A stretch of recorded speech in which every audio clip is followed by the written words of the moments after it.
it's really interesting you say that. So I would consider myself someone that's very associated with the land, like pretty closely connected to it. Yeah. Yesterday, I was driving my Ranger through my Prairie hay meadow up here, and the wildflowers are going nuts right now.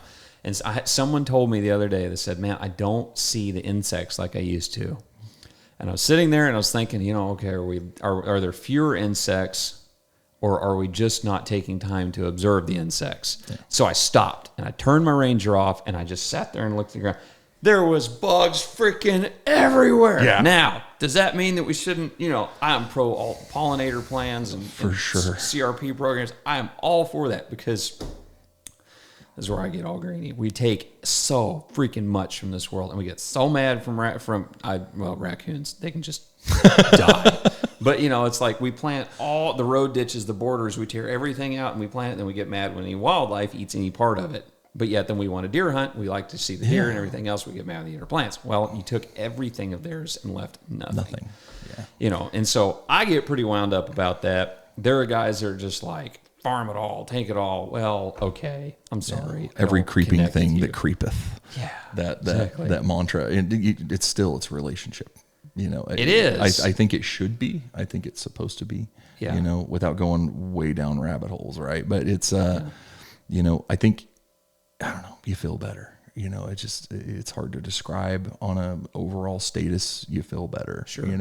Well, we're both outdoorsmen. Yeah. I mean, an outdoorsman is an outdoorsman and a farmer, or, gardener, however it might be. That's about as closely associated with, this round ball flying through space that we think is completely safe. Right. What do you say? I heard you say it a bunch of times, put your fingers in the dirt. Yeah. Put your hands in the dirt. Yeah. Just feel what you're walking around on, what you came from. Like it's just, I have tried to, and sometimes it feels completely inconvenient, but if we have people over at our home, which we have people over all the time, that's not the inconvenient part. What feels inconvenient is taking them to a field and walking them through a field and showing them a crop. So I've tried to do that, and you're sitting there like, okay, these people don't know anything. They don't even know what kind of plant this is. I don't want to take the time. Anyway, so what I've tried to do is I've tried to dedicate time where if we have someone over, I would take one or two people, not 30, and we go out to this field and I show them. And we take a shovel and we dig. Here's worms. Here's roots. This is how... this is this plant. It's at this growth stage. What are we doing? What have I put on this crop? What does this crop require? Right. Yeah. How am I observing my relationship between plant and soil? What is soil doing? What is plant doing? And showing that, we're this unique instigator of life is really what it boils down to. It's really cool. And that's what I wish, I guess, I hope for more people to see is not to think like, well, if you're not growing at your own house, it's not worth doing. It's like, no. There is a large group of dudes. And they might spray some, gnarly-ish stuff every now and again because like you said, what does it require? Sure. It's not about what I want to do sometimes. It's about what's required to be done. Yeah. The hard things have to be done sometimes.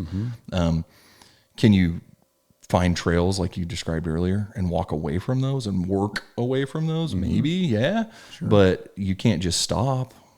Sure. Things are what they are, to reminisce about what things used to be is great and it's fun, but it's not what they are. Yeah.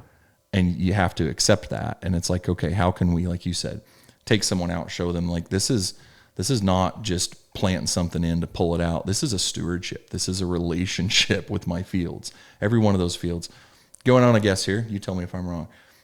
There's probably intricacies about every one of your different fields, because it's not like, again, for people to know, there is not these giant rectangle swaths that's just like, this is my ground. It's nuanced and it's broken in cases like that. You probably know different cool things about each one of those fields. Oh, yeah. Yeah? Oh, absolutely. Well, in my opinion, that's one of the greatest joys of owning land is, let's just take the 107, for example, farm that I own. There may or may not have been an Indian campsite on one spot of this farm. Cannot confirm or deny for archaeological excavation land to, take over purposes. Right. By the federal government. Anyway, but You know, and then I know it's like, okay, and then there's this oak tree over here, and it's super cool, and it always produces acorns every single year. And it's very odd for this, and we got this boulder at the top of this hill line. It's super cool. It's got, may or may not have this thing in the side of it. Yeah. And yeah, and then in regards to soil, it's like, this is a really good area, and this over here drains, Heathman's so good at that. So he can tell you, it's like, well, this little spot, and he can tell you the years that it happened, and this and that, and the crop, and this and that. It's super cool. Because you guys have what? You have relationships with your fields. It's the same thing. It's like a buddy. Right. It's they become an old friend, right? They do. Like, some people have cars, well, you're relying guns, on it. or hunting spots, or whatever. You rely on it. It's like an old buddy, you know. And if they get torn up and they get mismanaged, you start taking it personally a little bit, right? Oh, yeah. So it hurts. It hurts. So it's that relationship with everything, something I can't just pop into my head, but it's like, everything all at once or something like that, where you're trying to take in the world around you and understanding all these different things and how they interact with one another, and to take time to appreciate the interactions that the people you're having those things with have their own, and they're nuanced and their own things.